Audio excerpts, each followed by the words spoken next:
আমি দিয়ে দিয়েছি, গভীর রাত দিয়ে দিয়েছি, গভীর রাত দিয়ে দিয়েছি। দিনের বেলায় নামাজটা পড়ে গভীর রাতে এসে আমি রবের সাথে প্রেমের কথা একটু বল না, একটু প্রেমের কথা বল না। আমি গভীর রাতে তো আমি আল্লাহ ডাকতে থাকি, কার কি সমস্যা আছে বান্দা, আমি রবকে একবার বল, আমি রবকে একবার বল, আমি রবকে একবার ডেকে তো দেখ। বান্দারে, কে আছস অসুস্থ, আমি রবকে জানা, কে আছস অভাবী, আমি রবকে জানা, কার কি সমস্যা, আমি রব তোদের কথা শুনবো। রব ডাকতে থাকে, রব ডাকতে থাকে।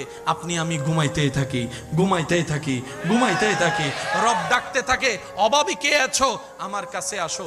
আপনি আমি ঘুমের মধ্যে থাকলাম, সকালটা হলো, এবার সেই অভাবটাকে কাঁধের মধ্যে নিয়ে অভাব দূর করার জন্য বিভিন্ন অনৈতিক কাজের মধ্যে লিপ্ত হয়ে গেলাম, আল্লাহ নারাজ হয় এমন কাজে লিপ্ত হয়ে গেলাম।